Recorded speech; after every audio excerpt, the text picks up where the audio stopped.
What's going on, everyone? Welcome back to another episode of the JT Sports Podcast. I'm your host, JT. Got a very exciting episode for you guys today, man. We're going to be talking a good amount of college football. Going to be giving my early thoughts on LSU versus Florida State. My expectations for the Texas Longhorns going into this season. Is it playoff or bust?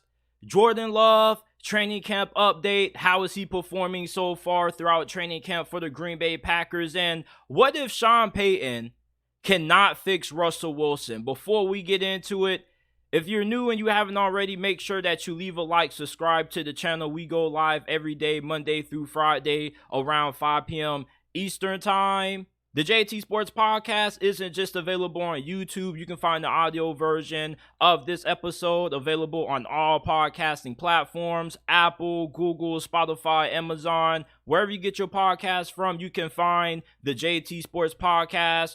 Follow us on social media. You can find us on Twitter or X at JT__, and on Instagram at JT__. Go ahead. Follow us there. We're going to be posting some bonus content there. And also, it's a good way to get in contact with me if you have a question that you would like answered on a potential episode. Make sure to submit them via the DMs on Instagram and Twitter at JT__, at JT__. And before we start, last thing I got to mention is, please give us a 5-star review, man, on Apple and Spotify. We are trying to get to 100 5-star reviews before the start of the college football and NFL seasons. We currently are at 75-star reviews on Apple. We got a long way to go on Spotify. So go ahead. If you support the channel, leave us with a 5-star review. We will greatly appreciate it. All you got to do is type in the JT Sports Podcast or go down to the description down below and it should pop up. Go ahead, rate us 5 stars if you support the channel and you love the content. Jordan Love is one of the biggest mysteries heading into the upcoming NFL season, man. And we got to check in with how he's been performing so far in training camp for the Green Bay Packers. Now, he's been really up and down. He's had some great moments and he's also had some really bad moments. I want to start off with the good. He had a really good practice session during the Green Bay Packers family night. And during that session, he went 11 of 19, 3 touchdowns. He had no interceptions. He played mistake-free football that whole entire afternoon. He was really good with making great decisions with the ball. And the talent was obviously evident. There was a clip of him on Twitter getting outside the pocket, and he found Aaron Jones on a touchdown, which he threw that TD sidearm between 2 defenders. So obviously we know that Jordan Love has all the talent to make all kinds of throws. And what really has impressed me the most with Jordan Love is how good he's able to make throws from different angles. His arm strength is so good that it allows him to make all these different kinds of passes with his arm bent at different directions at different angles. He also has really good athleticism. He's a better athlete than what I initially thought. And from what I've been hearing about Jordan Love is that his teammates, they really like him. He has a good grasp of the locker room. He is emerging as a leader, and he's starting to kind of understand what it takes to be a starting quarterback in the league. Now, when you look at some of the bad from Jordan Love that's been reported about him coming out of training camp, his accuracy has had a lot of issues. He's missed a lot of receivers downfield on deep throws. He's overthrown a good amount of wide receivers.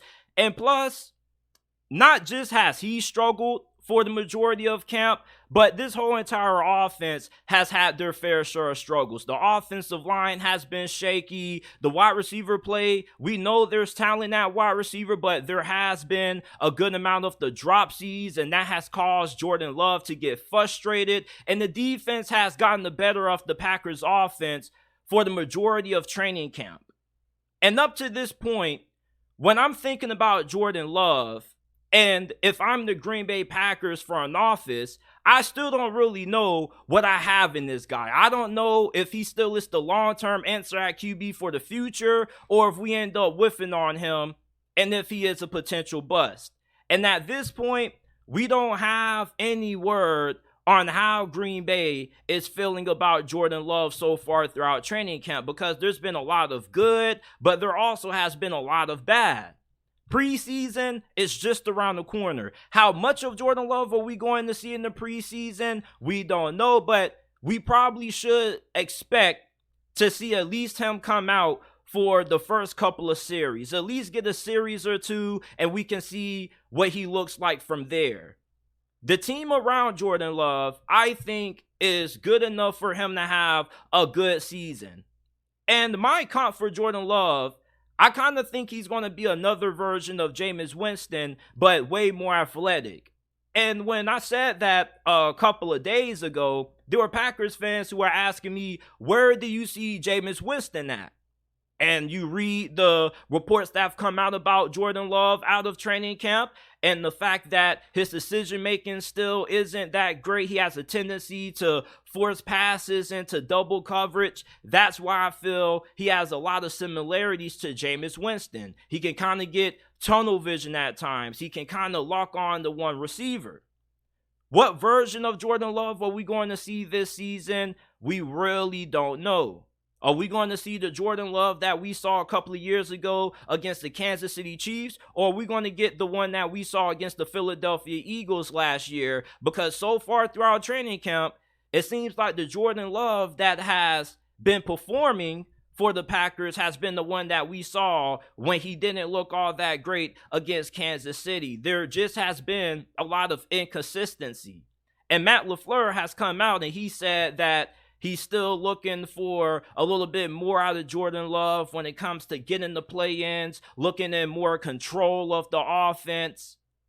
So it seems like Jordan Love still has a lot of ways to go in terms of development. And for right now, there's still a big question mark on Jordan Love going into this season. And talking to Packers fans are pretty realistic with their expectations for Jordan Love this year. Nobody's expecting him to have an MVP season. You're not expecting the next coming of Aaron Rodgers. You're expecting Jordan Love to be solid.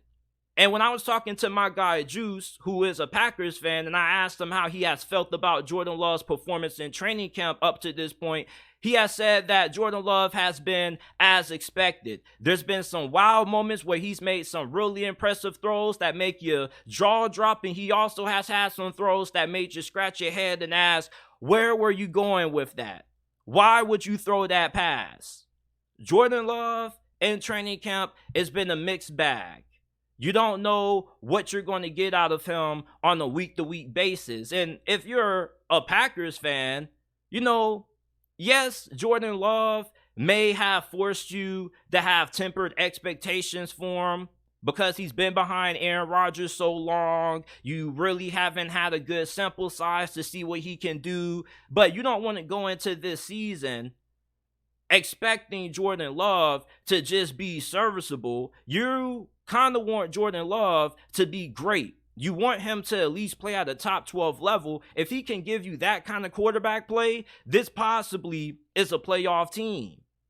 Now, when it comes to the rest of this division, the Bears, Justin Fields is a little bit of a question mark. Kirk Cousins, he's a solid quarterback, but if Jordan Love ends up playing up to his potential, he probably should be able to elevate over Kirk Cousins. And of course, Jared Goff, who probably is the best quarterback in this division right now, he's not seen in a elite light. He's more seen as a above average, very good quarterback when he's at his best. So for Jordan Love, I think there is a little bit of a chance that he could come in and maybe he surprises this season. When you have somebody who's had this kind of performance in training camp, it makes it really hard to get a good reading on how he's going to be this year because there's been so many ups and downs. Like, I don't think there's been a stretch in training camp where Jordan Love has been consistent for 3 days straight. We haven't seen 3 consistent days of practice out of Jordan Love when it comes to making good decisions, making the right reads, and limiting turnovers. Jordan Love still has a ways to go. And if I was to give you an overall synopsis of how Jordan Love has been in training camp, it's been TBD, to be decided. The jury is still out on if Jordan Love is the guy at quarterback for the Packers. And if you are somebody who's on the coaching staff for the Green Bay Packers, you would have hoped by now that Jordan Love would have showed you enough that gives you more confidence in him going into this season. But if you listen to anybody in the Packers front office, nobody really knows what to expect out of Jordan Love. And if you're a fan, there's nothing wrong with that. But from a front office standpoint, you don't really know what you're going to get out of your quarterback this year. I think that's a little problematic. If I talk to the general manager about Jordan Love, I want to hear, yeah, this man's ready to go. He's showing us a lot. We're confident in Jordan Love's ability. You don't really want to hear, we just got to wait and see. If this is your franchise quarterback, the guy who you have the utmost confidence in to lead your franchise, you want to hear he's our guy. He's already cemented himself as the guy moving forward for the next couple of years. It seems like the general manager for Green Bay is taking this kind of day by day, and everybody in the Packers organization is still on the fence about Jordan Love. There hasn't really been anything coming out cementing him as being that dude. And there was a similar situation with Aaron Rodgers way back when he was coming in to his first starting years as the QB for the Green Bay Packers, taking over for Brett Favre. But after his first season, though, there was a lot of promise. His first season may not have been ideal, but it was pretty solid. Can you get that kind of performance out of Jordan Love? How is his first season going to be in comparison to Aaron Rodgers? Listening to a couple former Packers players such as James Jones, they said that it didn't really take too long for everybody to know that Aaron Rodgers was that guy. Even in practice, there were a lot of throws that Aaron Rodgers made that made teammates have a lot of confidence in him.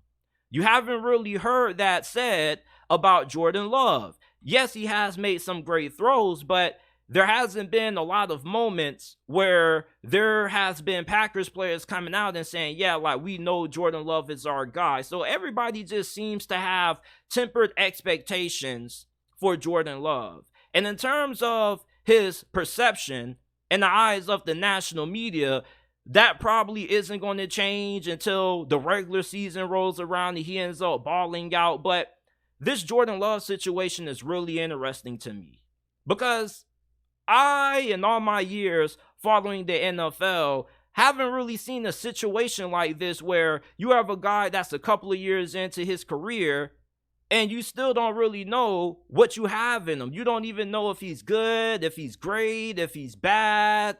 And by this point in training camp, you know, with how shaky and how inconsistent his performances have been, it makes you a little bit skeptical about the Packers going into this season. And most people don't expect the Green Bay Packers to be a playoff team, but I think most of us expect this to be a team that's capable of winning between 6, maybe 9, 10 games at best. But judging on these reports coming out about him in training camp so far, I think this probably could be a 5-win team. And this offensive line has kind of had some struggles. The receiving core has had some issues with drop passes. This Packers team, man, the defense looks like it's all world. And that's a positive if you're Joe Barry. If you're a Packers fan, at least you can have way more confidence and optimism in your defense being able to be good this year. But Jordan Love, I mean, I was kind of hoping for a little bit more. When I was reading these reports about Jordan Love, I was hoping that he was having a lot of big throws, a lot of great practices, but he has only had about 2 practices that's been really good and about 3 of them that been so-so, and the rest of them haven't been great. And all of his struggles aren't on him. Like I said, the receiving core has struggled with drops. The offensive line has been shaky, but the jury's still out when it comes to Jordan Love and how good he's going to be this upcoming season. There's a lot riding on Sean Payton. If you believe that Russell Wilson is going to have a bounce back season, it's most likely due to Sean Payton being the head coach. And if Sean Payton isn't able to fix Russell Wilson and Russell Wilson still can't cook, there's going to be some really harsh penalties for the Denver Broncos to have to pay, man. And not just from a financial standpoint, but when you look at the future of this franchise, if you have Russell Wilson who ends up having another stinker of a year and you have to come to the realization that he doesn't have it anymore, what are you going to do? You can't trade him. You can't cut him because his cap hit is way too high and his dead cap is insanely high. You wouldn't be able to recover if you were to release Russell Wilson with how big his dead cap is. And you really can't do anything with him in terms of getting rid of him until 2025, 2026. His dead cap hit in 2025 is $49.6 million, which is a lot, but I think if you're Denver, depending on your cap situation, you would be okay with eating that. And he'll be 37 years old. But the year after that, you do have a potential out in 2026 where his dead cap is only $31.2 million, but that's still a lot. So if Sean Payton can't get Russell Wilson back at the level that he was playing with the Seattle Seahawks, or at least better than what he was last season, it's not going to be good thinking about the long-term implications that this will have on the Broncos from a futuristic standpoint. Russell Wilson, you are going to have him on the bench if he doesn't bounce back, and he potentially is going to be replaced with the rookie quarterback in next year's draft because Denver does have a first-round pick in the 2024 draft, and there are a lot of great quarterbacks coming out. And if Russell Wilson doesn't end up working out with Sean Payton, we know that Sean Payton is not going to hesitate to find his replacement. Sean Payton is getting paid a lot of money. Most of the reason why he's getting paid all that money is because of the situation with Russell Wilson. But if this doesn't work out, he's going to have no choice but to go ahead, maybe trade up for a quarterback in the top 10, get a Michael Penix or Bo Nix, and you're going to have to start that guy over Russell Wilson or have a little bit of a quarterback battle. But this Russell Wilson situation really has Denver in a really tough situation. You're hoping that Sean Payton can get the most out of Russell Wilson, and Sean Payton has a very great track record. But from what we've been hearing about training camp, when it comes to Russell Wilson, it hasn't been a lot of positive. Sean Payton has had a lot of good things to say about Russell Wilson, but the reports say otherwise. Russell Wilson is still getting acclimated to Sean Payton's system, and Sean Payton is still learning how to put Russell Wilson in situations to succeed. And Russ has put in a lot of work this offseason. He's lost weight. He looks skinnier. He looks more mobile. But all that sounds good. But how is this going to translate to success on the field? And Denver's future kind of is in the hands of Sean Payton and Russell Wilson. If they can't figure it out, things are going to look really blurry up there in the Mile High State. I just don't see a world where if Sean Payton doesn't get Russell Wilson playing at a high level, this franchise being able to be a winning organization until he retires. And maybe Russell Wilson does retire if he has another bad year. I don't think he's the kind of person that wants to sit there, be a backup, and get paid a lot of money for it. He's somebody who wants to go out there and contribute to the team's success. But if this ends up resulting in Russell Wilson not really making too many improvements, you got to wonder if the Denver Broncos hiring Sean Payton and trading for him was even worth it. Sean Payton put a lot of pressure on himself and low-key put a target on his back when he came for Nathaniel Hackett. And although I don't have an issue with Sean Payton's comments, it kind of looks like some comments that he could go back on and kind of say, damn, like maybe I shouldn't have said this. Maybe this kind of put me in a little bit of a bind. because Sean Payton has a lot of confidence in his abilities, but maybe some of these players are right. Maybe Sean Payton kind of made those statements because he realizes how tough this actually is, and maybe this is a lot tougher than what he initially expected. Maybe Russell Wilson has also got hit by Father Time. You see, it's easy to put all the blame for Russell Wilson's struggles last year on Nathaniel Hackett. But what if Father Time has just caught up to Russell Wilson, and Russell Wilson just isn't good anymore? He's just up to the age where he just can't produce and he can't do what he was able to do from an athletic standpoint. A lot of Russell Wilson's game is based on improvisation, being able to extend plays, be Houdini, and make big throws downfield.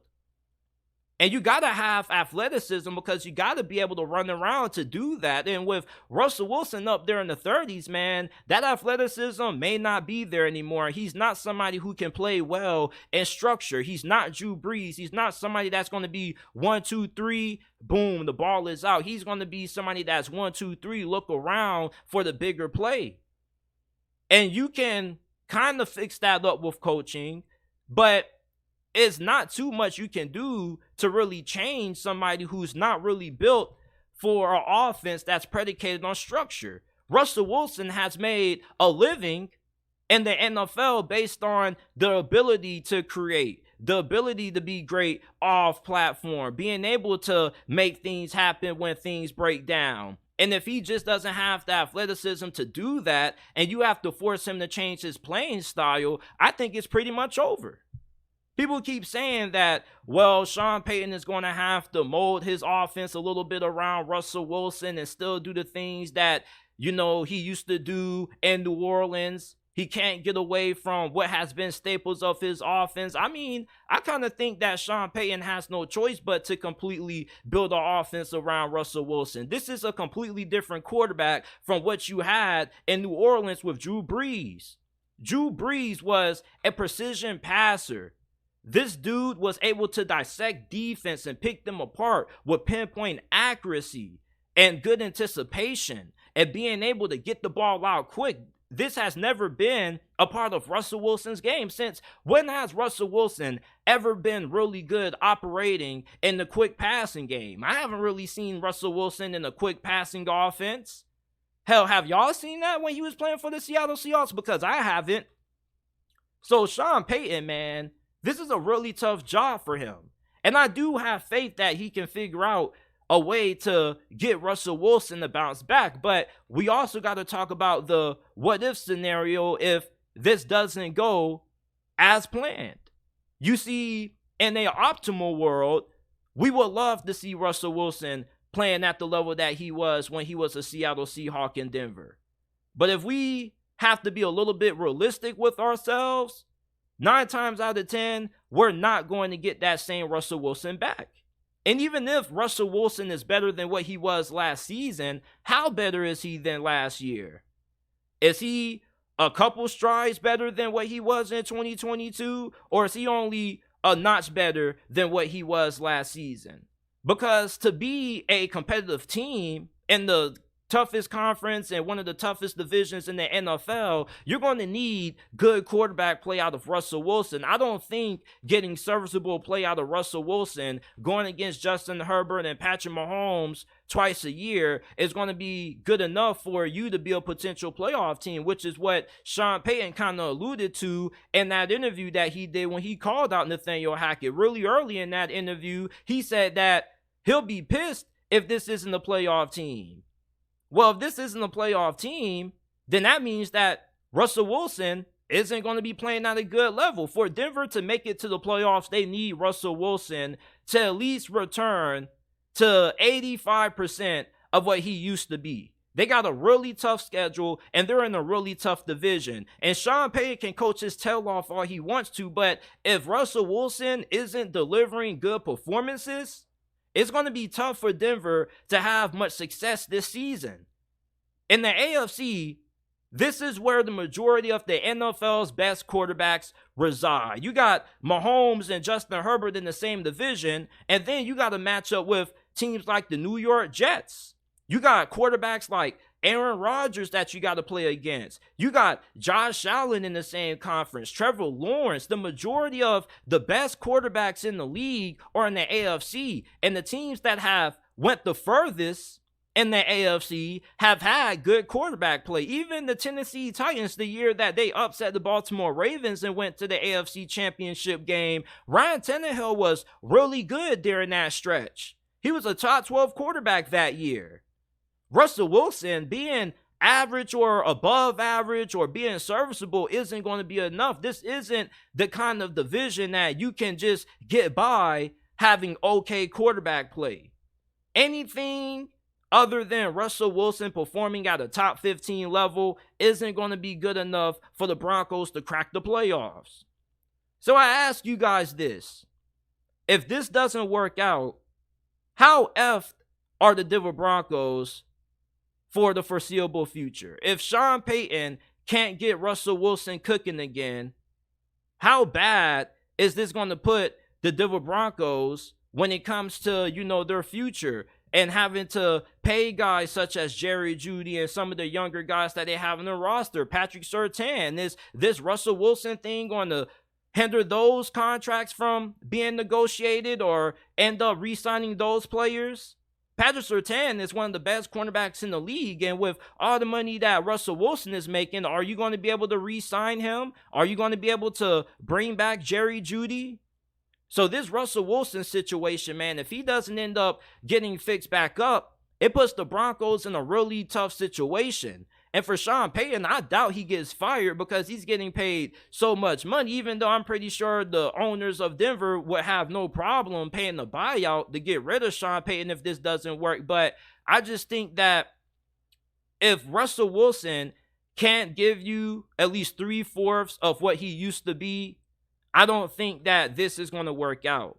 I think for the Broncos to have success this year, you need Russell Wilson playing at least close to the level that he used to play at with Seattle. And if you don't get that, you're not going to be able to go far. And even then, if Russell Wilson plays at an average level and you're okay with that, you got to remember that he's only getting older. So he's only going to regress more athletically.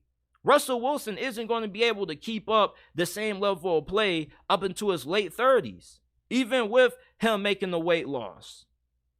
So if this doesn't work out for the Denver Broncos and Sean Payton and this rehabilitation project with Russell Wilson fails, I think that the Broncos are going to be in an even worse situation when it comes to their future, because you're going to have him taking up so much of the cap and you're going to be stuck with him for at least the next couple of years. You can't do anything with Russell Wilson until at earliest 2025.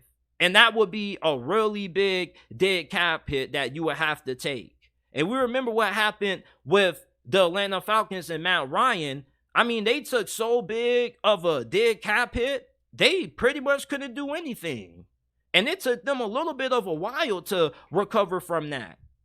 And Denver, they do have a first-round pick, but you will have to use that on a quarterback. So you'll be paying a rookie quarterback on a cheap deal, but you'll be having your backup making more money annually than your rookie QB, who most likely could be the starter. This, if it doesn't work out, will be a really disastrous situation for the Broncos. This kind of has to work out, which I guess makes sense why they gave Sean Payton so much money to lure him out of retirement. Because a situation like this, you need an all-time great head coach to fix what could be an all-time big mistake. So let me know what you guys think about this Russell Wilson situation. If Sean Payton can't fix Russell Wilson, what would that mean for the future of the Denver Broncos? Because they can't cut him.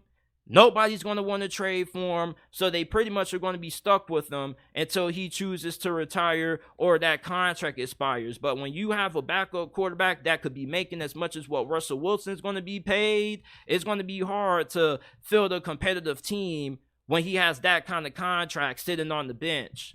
LSU going into this season has really high expectations. They had a really big first year under Brian Kelly. I don't think anybody expected LSU to have the success that they had year one last year under him. And going into this year, there's a lot of optimism that LSU could once again win the SEC West and maybe win the SEC this year, be able to challenge and knock off Georgia for the SEC crown. But for Florida State, they have high expectations too. And if you were to ask me who has more hype going into this game, I gotta go with Florida State, man. Like, Florida State has pretty much been the talk of college football. All you hear is Jordan Travis for Heisman. You hear everything great being said about Mike Norvell and what he was able to accomplish with this team last year. But the expectations are sky high for Florida State. And honestly, this is the highest that the expectations have been for the Seminoles in a very long time. And let me tell you guys something. I think that this game is going to be a really big test and proving if FSU is going to be able to live up to the hype this year. If you were to ask me, JT, what team has more to prove in this game, I would have to say Florida State. You see, LSU could lose this game and still be perfectly fine when it comes to their chances of making it to the college football playoffs, because they play in the toughest conference in all of college football. So they're going to be able to make up for a loss here with how competitive and how difficult their schedule is going to be if they're able to win out. But if FSU takes a loss here, their playoff hopes take a dramatic hit really early. And yes, you do want to lose early into the season, but when FSU is playing the kind of schedule that they're playing this year, outside of LSU, their next biggest game would be against Clemson. So that would be a huge must-win game. And then they will probably have to hope that they could get a couple of other good teams on the schedule. Maybe Miami ends up being pretty good this year. They get ranked in the top 25 and you can beat them and win out if you suffer a loss in this game and still find a way to make an argument for why you deserve to be in the playoffs.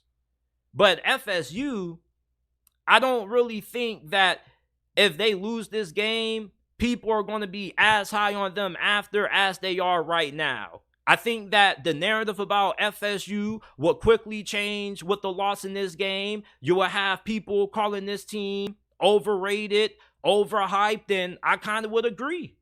Florida State fans feel like this team is good enough to be a contender for the college football playoffs, and this is the most talented FSU team that they've had in a very long time. You got a very good offensive line. You got Jordan Travis, one of the best QBs in America. You got an incredible group of receivers. Your defense is stacked.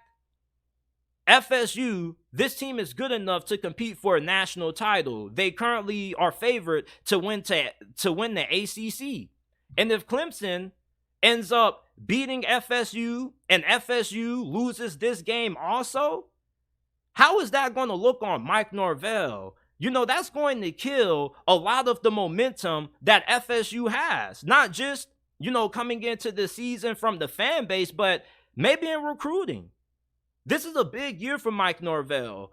All of the prior years that Mike Norvell has been building this program up has led to the year 2023. This is the year where the Florida State Seminoles kind of have to make a run. And if you're an FSU fan listening to this right now, let me ask you something. If FSU loses to LSU and Clemson, how disappointed would you be? I would have to say that you would probably feel extremely disappointed, considering all the hype and optimism that was going in to this season around the FSU football program.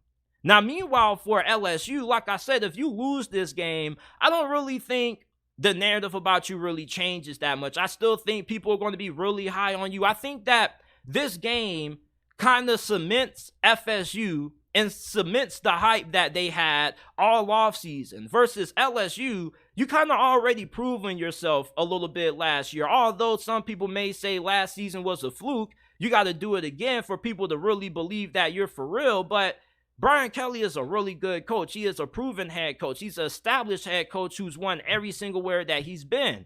So I think for LSU, the narrative won't change on them. But for Florida State, I don't really think that they're going to have a lot of media attention and people are going to be talking about them as much with the loss in this game, because a lot of people now only really care about, are you in the mix to make the college football playoffs? And if FSU takes an early loss here and then they lose to Clemson, I think you will quickly hear the FSU hype train quiet down tremendously. And what would that mean for Mike Norvell having to handle that kind of disappointment? Because with FSU having these kinds of expectations, to have 2 devastating losses to LSU potentially and Clemson, could that potentially alter FSU season? Could that be a situation that maybe loses the locker room? Now, when we break down this game, and we look at what these 2 teams have when it comes to a talent standpoint, I think that these are 2 programs that are pretty evenly matched. When you look at quarterback, you got 2 Heisman hopefuls, Jaden Daniels and Jordan Travis. Jaden Daniels was fantastic last year. We talk about what Bryce Young did for Alabama, how he carried the Crimson Tide on his back. Jaden Daniels carried LSU on his back under Brian Kelly in his first year. I mean, he was going off against Alabama, Ole Miss, Florida. He had some great performances in those games, especially with what he did on the ground. And LSU, are they going to give him better protection up front this season? Because last year, this offensive line and pass protection wasn't good. And when you're going against Florida State, who has one of the best defensive lines in all of college football, Fabian Lovett, Jared Verse, you need very good offensive line play. So LSU's offensive line, how improved is it going to be this year? We're going to find out that question, or the answer to that question, really early in this game, week 1. And also, LSU brought in a lot of cornerbacks via the transfer portal. You got Zai Alexander, who was playing for an FCS school, Southeast Louisiana. He was a 2-time all-conference selection. Last year, he had 3 picks and 4 pass breakups. He should be really good. And then you got Syracuse transfer Deuce Chestnut, who was one of the better cornerbacks in the ACC, and he was a 2-time all-ACC selection. And he also was a freshman All-American during his freshman season there.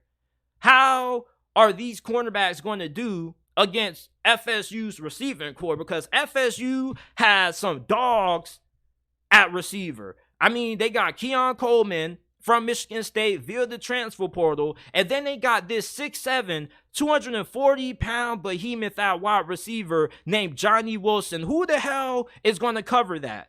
How the hell do you cover that? This is somebody who's 6'7", 240, fam. This is something that you see on Madden and create a player. And Johnny Wilson, he had some issues with drops, but I think he should have that issue fixed this season, and he could be in for maybe a 1,200, 1,300 yard year. That's how good Johnny Wilson could be this season for FSU. So for the LSU secondary, how are they going to handle that? Because Johnny Wilson is a mismatch. The size is larger than life. You're not going to have too many cornerbacks that are going to have the length to match up with Johnny Wilson. And 2, his athleticism. I mean, this dude could easily go up and catch a 50-50 ball on you with ease with his size and frame. And he's really good at being able to box out defenders and make those kinds of big jump ball or big contested catches. Now, the LSU front 7 is going to be really interesting. The LSU front 7 has guys like Harold Perkins at linebacker, Mason Smith at defensive tackle, and they're going against FSU's offensive line that probably is the best that it's been in several years. They got some really good players on the defensive line of LSU. And I really like the addition of linebacker Omar Speights out of Oregon State. So how are they going to do when it comes to containing Jordan Travis? Jordan Travis is one of the most athletically gifted quarterbacks in all of college football. And Jaden Daniels is in the same conversation. But when Jordan Travis decides to tuck and run, He's a threat to take it to the house every single time. This dude is very elusive in the open field. He has very great speed. And for LSU, you're going to have to figure out a way to contain that. You got to figure out a way to make Jordan Travis beat you from inside of the pocket. Jaden Daniels, if you're FSU, you're looking at that new offensive line or the offensive line going into this game, and you're saying, okay, we want LSU to show us just how improved their O-line is this year. And if this offensive line for LSU struggles, it could be a very long afternoon for them. And we remember how this game went last year. It was a very competitive game and had a really crazy ending, and FSU pulled off the victory. But in this game, though, I don't think this game is going to come down to a situation where they got to kick a game-winning field goal to win the game. I think this game is either going to be won by a touchdown and maybe a comfortable margin by either LSU or FSU, or one of these teams is going to end up getting blown out. That's kind of how I feel that's going to go, because this is week 1 of the college football season. Neither one of these teams have played against anybody else other than themselves. And plus, anytime you're going into a game this big, week 1, there's a tendency where you can get a little bit rusty. You could get maybe sloppy with the football early, and maybe you get a slow start. So which team is going to be more prepared in this game? That's why I feel this game either could be won by a touchdown or more, or it could result in a blowout. Now, I don't know who could end up getting blown out, but I think that's the way this game could go. I think that LSU has a lot of very talented wide receivers, and FSU has a really talented secondary. You got one of the best safeties out of the transfer portal. You got a really good group of linebackers.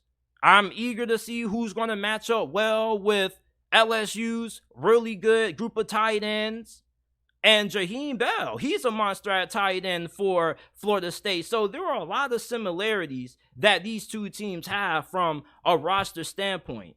But I think that the offensive line for LSU probably is the biggest question mark in this game. And for FSU, your biggest concern is probably going to be the backing of your secondary. I'm looking at FSU in this game, and I think that they have way more to prove than LSU. LSU, we already know what they're capable of. They made it to the SEC championship year 1 under Brian Kelly. And if they lose this game, people are still going to be high on them. But for Florida State, a loss in this game, I don't think everybody has the same positive tone about them after a loss like they do right now in the preseason right now. Everybody thinks that Florida State has a very good chance of not just making it to the ACC title game, but being able to knock off Clemson and returning to the college football playoffs. But if they lose this game, not only does their journey to make it back to the college football playoffs get even tougher, but it also kind of maybe loses a little bit of momentum that this team might have had that they built based on what they did near the tail end of last season when they got on that winning streak, and then they ended up winning that bowl game against Oklahoma and getting a 10-win season. You built a lot of momentum based on what you did during the second half of last year when you went on that winning streak. And with the loss this early into the season, that could maybe halt that momentum, and maybe FSU kind of comes down to earth a little bit. And then you'll have to beat Clemson. If you were to lose to Clemson and you go 0-2 against LSU and Clemson, imagine how devastated the locker room would be after all the hype, everything positive that's been said about Florida State, and then they end up putting up duds against their two biggest opponents this year.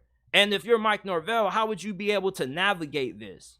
And like I said, for LSU, I don't think it's as much pressure on them because they already kind of came out of nowhere last season. So even if they do lose this game, people are still going to be pretty high on them because it's LSU, and you're going to give them the benefit of a doubt because of Brian Kelly and because they play in the SEC. But people aren't going to have that same mindset and that same perspective when it comes to viewing FSU.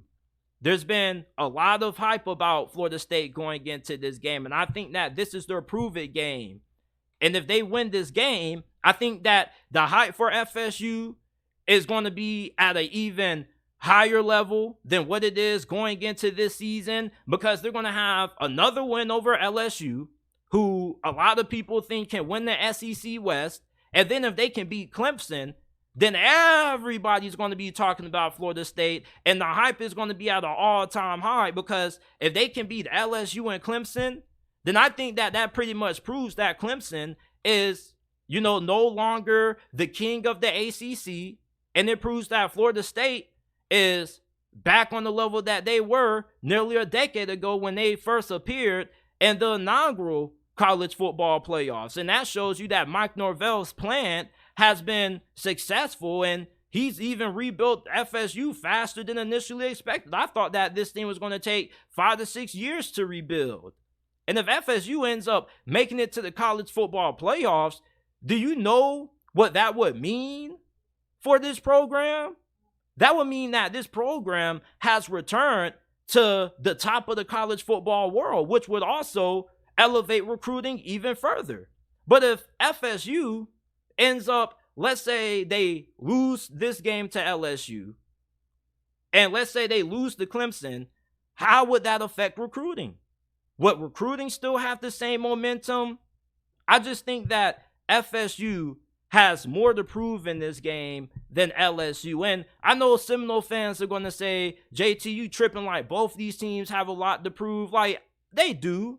And you can say that, and I wouldn't push back against that. But I just think with all the hype that Florida State has been getting this offseason, they got to show that they are for real. And this is probably the best team that they've had in years. And there's going to be a lot of guys who are going to be out of this program next year. You're going to have a lot of new faces. So you're going to have a lot of new guys coming in, and you're kind of going to have to start over from scrap again. You got a lot of experience on this team. You got a lot of talent on this team. So my early thoughts is that if I had to tell you guys which team needs to win this game more, who has more pressure on them going into this matchup, I got to go Florida State. Like I said, FSU, it's been a while since they've been talked about in this kind of way. Nobody has talked about Florida State being a potential college football playoff contender in years. Nobody has had this level of optimism for the Florida State football program in a very long time. And if they were to lose to LSU, I think that a lot of those great things that have been said about FSU will be taken back by a lot of people. And then people will start looking at Mike Norvell and start saying, oh, Mike Norvell isn't the guy who can win the big games. Because what was the knock on FSU last year? Yes, they won 10 games, but who did they beat? They didn't play nobody that tough. So if they can't beat LSU, the narrative probably is going to be that Mike Norvell just struggles in big games. Even though they beat LSU last year, some people could say maybe that was a fluke win. And if they lose to Clemson, I think it makes Mike Norvell look a little bit worse when it comes to his public perception. Because then you're going to be 0-2 in your two biggest games of the years, and you're going to be out of the playoff conversation after everybody had these high playoff expectations for you this year. I think expectations are really high for FSU, and the expectations are why FSU has to win this game. They got to prove to everybody that this team is legit and that the Seminoles are back. And with a loss, I just don't know if I personally have that same level of optimism about Florida State. So you guys let me know how you guys are feeling about LSU versus FSU with this game only a few weeks away. I'm very excited to see this matchup. We got two of the best quarterbacks in college football going head to head. We got two coaches who have their programs on the rise. And I know I'm going to get some pushback from Florida State fans, but I strongly believe that this is a must-win game for Mike Norvell and the Seminoles in terms of the momentum that they have built up going into this year and all of their expectations. And if they can prove that they're good enough to beat LSU and they can beat Clemson, I don't see no reason why this team couldn't be good enough to potentially compete for a national championship. But these are their two biggest tests this year. This game here against LSU and against Clemson. And for LSU, like I said, I don't really think there's that much pressure on them in this situation. I really don't. You're playing in the SEC. You still have everything ahead of you. And I think that many people have a lot of confidence in Brian Kelly. And the fact that some people may say, well, last year kind of was unexpected. It was lightning in a bottle. Of course, they were going to come back to reality this year. Okay, I don't think LSU fans would to hear that, but it'll be something that I would be okay with. I mean, the SEC is tough.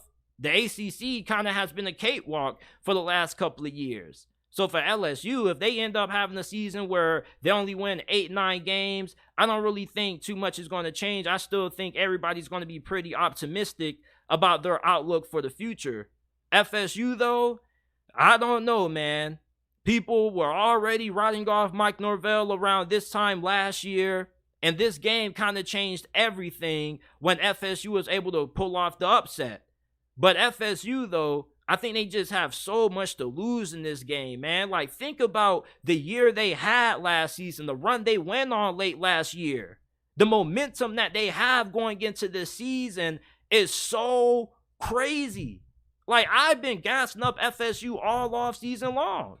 And I know you FSU fans are excited about the thought of potentially winning the ACC. And even if you lose this game and you lose to Clemson, I mean, you could still win the ACC.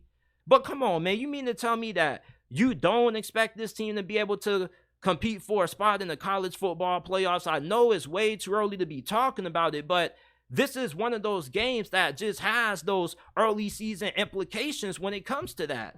And when it comes to how we view FSU as a contender, this is going to be the game where they're going against another team that's in the same conversation that they're in, kind of in a similar predicament. And if they can't get the job done, that kind of tells us that this team was fool's gold. So these are my early thoughts on LSU versus FSU. Who do you guys think is going to win this game? Let me know down in the comment section down below. Expectations are always high for the Texas Longhorns, but I think that the expectations this year are playoffs or bust. Then last year, everybody was having a little bit of hope that maybe this team could be able to win the Big 12 and maybe make an appearance in the college football playoffs, because with programs like Texas, you're always going to ask the question if they're going to be a playoff team just because it's Texas and you think about their history. So, of course, we're always going to make those kinds of conversations and have these kinds of debates about Texas due to the talent that they bring in. And this season, they have probably their most talented team in years. And similar to Florida State, Texas has been getting a lot of hype. They're the favorites to win the Big 12 conference, as they should be. They have one of the best rosters in all of college football. You got a fantastic group of wide receivers. You're going to have Quinn Ewers going into his second season as the starting quarterback for you. And Steve Sarkisian does a really good job with quarterbacks. And anytime he has a receiving core with this much talent, his offenses normally end up being pretty damn good, as we saw during that final season when he was the OC for Alabama when they won the national championship and Devontae Smith won the Heisman Trophy. Now, my expectations for Texas this year, I expect this to be at least a 10-win team. There's no reason why they should have no less than 10 wins this year. They are the best team in this conference from a pure talent standpoint. They got the best offensive line in this conference from a talent standpoint. Maybe you can argue Kansas State, which I wouldn't push back against you on that, but their defense should be really good. I mean, everything about Texas this year is better than what it was in 2022. And this team has way too much talent for them to at least not be able to appear in the Big 12 championship game. Now, although my expectations are 10 wins, there are people who probably would say that it's playoff or bust for the Texas Longhorns this year. Now, I don't know if I'm willing to go that far. I don't know if I'm willing to say that Texas needs to make it to the playoffs or else, because I think that as long as Steve Sarkisian continues to show improvement and Texas can go into the SEC with the Big 12 championship and a 10-win season and the New Year's Six Bowl appearance, that would be good enough. But you look at the talent they have, this is a team that is good enough to be in the playoffs. And it is early to be having this discussion, but anytime you got a team like Texas that's this big and they got the kind of history that they do and they always have a lot of talent, of course we're going to talk about them being potentially a team that could get in to the playoff conversation. Now, Steve Sarkisian, there's a lot of people who believe in him, and I'm one of them. I think that he's one of the best offensive minds in college football. I like his character. I think he's a good leader, although I didn't really like the thing that happened with him in the tunnel with one of the workers saying, "Don't touch me." Like, I didn't really like that encounter. But outside of that, I'm a big believer in Shark. But a lot of people don't share that same belief that I have in him. Some people think that this thing could end up being another season where they have some losses to teams that they had no business losing to. Maybe they have an upset win on the road against Alabama, which is definitely possible. But if they beat Alabama, there's a chance that they probably end up having an upset loss to maybe a team like Baylor, who you got to play on the road, or maybe you end up getting upset by Kansas. That's why I really don't know if Texas should be viewed as a playoff or bust kind of team, because I think that this is one of those programs that if they end up getting a big win, they're not going to be able to handle that kind of success. I don't think that right now Texas is at a point where they can say, "Oh yeah, we got a big win. We've been here. We're going to know what to do next." I think they're a kind of team that if they get a big win, they're going to come out the following week and come out flat. And when you're looking at teams that potentially are going to be in the playoffs, they show a certain level of consistency. And that level of consistency isn't something that I think Texas could have this year. This is a program that went 8-5 last year that had some really confusing losses. I mean, at first, I was confused that they lost to Texas Tech. There's no reason why a school like Texas that brings in the kind of talent that they do should be losing to Texas Tech, although I do have a lot of respect for the Red Raiders and what they're doing over there, and I do think that they're on the come up. I just think that right now, Texas is at a point where they kind of should be running through the Big 12. No team in the Big 12 really recruits at the level that they do, which is why I kind of view them as a team that is conference championship or bust. But as I mentioned earlier, this is a team that anytime you put a little bit of expectation on them, they kind of find a way not to deliver. And Quinn Ewers last year, he had some good moments. We all remember the showing that he put on against Alabama. It was a masterclass performance, and if he never got injured, I believe that Texas probably pulls off that upset. But this year, though, he's going to have to make some really big strides and improvement. I believe that he will make those improvements, but I don't know how consistent he's going to be. One thing that I had a big issue with when it came to Quinn Ewers last year is that in certain moments and big situations, man, he just kind of came unglued. And I think the consistency with Spencer Rattler, you look at what happened with him at Oklahoma, and after his second season, him having to transfer to South Carolina, you're looking at Quinn Ewers. Is he going to follow that similar path? Now, he has shown a lot of maturity. He chopped his mohawk, even though I really loved it. But he now has a low ski. He looks way better. He's in way better shape. So is he going to be more consistent? Because we know the talent's there. We know that he's able to make all the throws necessary. We know that he has the ability to be a potential Heisman contender and to lead this team to greatness. But is he going to be able to live up to it? You see, over the last decade, it seems like we always talk about what Texas could be.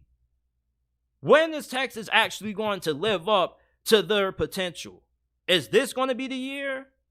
This is why I'm really skeptical of saying that Texas is in a playoff or bust situation. I don't think them making it to the college football playoffs should define if this is a successful season or not for Steve Sarkisian. I feel like a 10-win season is more realistic. Even though them being a playoff team is more realistic, that's not unrealistic, excuse me. I think that 10 wins, though, would just be a more fairer measuring stick for growth when it comes to what Steve Sarkisian has done. You see, I don't want Texas to have a great season. They win the Big 12 championship. They make it to the playoffs, and then they lose in the first round, and everybody's calling this season a disappointment because they changed their expectations out of nowhere.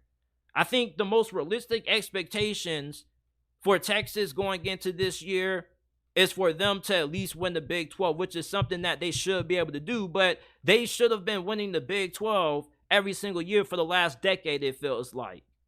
But my expectations for Texas, I don't think it's one of those playoff or bust seasons for them. I think it's a playoff or bust season for schools like Michigan, Georgia, Ohio State. I think Texas has a really good team, but do they have the kind of consistency that you need to be one of those teams to get in? You see, playoff teams are really good in late game situations. They're really good in high pressure moments. I saw Texas in a lot of high pressure moments last season, and they folded several times. I remember that game against TCU. I was watching that game, and I was thinking the whole entire time, I was like, damn, Texas may end up pulling off the upset against TCU. But the difference in that game and why TCU pulled out the win was because TCU was able to step up in the big moments. And not just did they do it in that game, but TCU did it for pretty much the whole entire season outside of them losing to Kansas State in the Big 12. For Texas, though, are they going to be able to do the same? If they get into a close game, are they going to be able to pull themselves together and pull off the victory? You see, playoff teams have the escape door ability. That's what I like to call it. The escape door ability is when anytime you're about to lose, you just use that escape button and you just find a way to win the game. Prime example, Alabama when they beat you guys last season. I think they used the escape door ability. And theirs was kind of Bryce Young. There are a lot of teams that when they make it to the college football playoffs, they're able to find ways to win tough games. Even Georgia, they had a couple of close calls. They had a close call against Missouri, and they were able to use the escape door ability and get out of that one. But I mean, when I'm looking at Texas, are they going to be a team that rises to the occasion in big moments? And I don't really think they're going to do a great job at being able to be consistent with that, which is why my expectations for them are at 10 wins. And I understand why people say this is a playoff or bust season for the Longhorns, because this is a team that has the talent to be able to win this conference and be one of those 4 teams in. But just because you have talent, that doesn't necessarily mean that it's always going to translate well on the field. And there has been a lot of moments where Texas has gone in and they've been the more talented team, but they were unable to execute in the big moments when it mattered the most. And I think this season, even though they're going to be better, they're going to be more improved. I think there's going to be a couple of games that are going to come down to the wire, and Texas is not going to be able to deliver in those games. Not all of them, but I'm just saying some of them, because I don't know if Texas is going to have that level of consistency to be able to use that escape door function and find ways to win tough games, or at least the majority of them. And that's what a championship team has to be able to do. They got to be able to close out games. And I don't know if Texas is going to be all that great at closing out games. When you look at a school like Kansas, they got a lot of experience. They got a lot of production coming back on offense. And even though they don't have the same amount of talent as Texas, I think their experience and how good their quarterback situation is can kind of make up for that. Now, I'm not saying Texas is not going to be a good team. Like I said, my expectations for Texas is to win the Big 12 and for them to win 10 games. But if you're labeling them in a boom or bust situation or a playoff or bust situation, I think your expectations are just a little bit too high. I'm not going to say they're unrealistic, but I don't think you should define this season being a failure based on if Texas makes it to the playoffs or not. If Texas wins the Big Ten, they win 10 games, then I think this would be a massively successful season for Steve Sarkisian and the Texas football program. This is it for this episode of the JT Sports Podcast. I appreciate you guys for tuning in. If you haven't already, make sure that you like the video, subscribe to the channel. We go live every day, Monday through Friday around 5 p.m. Eastern Time. If you enjoyed today's episode, rate us 5 stars. You can find us on Apple, Google, Spotify, Amazon, wherever you get your podcast from. You can find the JT Sports Podcast. Rate us 5 stars. Make sure that you follow us on all of our social media platforms. You can find us on Twitter at JT__ and on Instagram at JT_. And I will see you guys tomorrow with another episode of the JT Sports Podcast.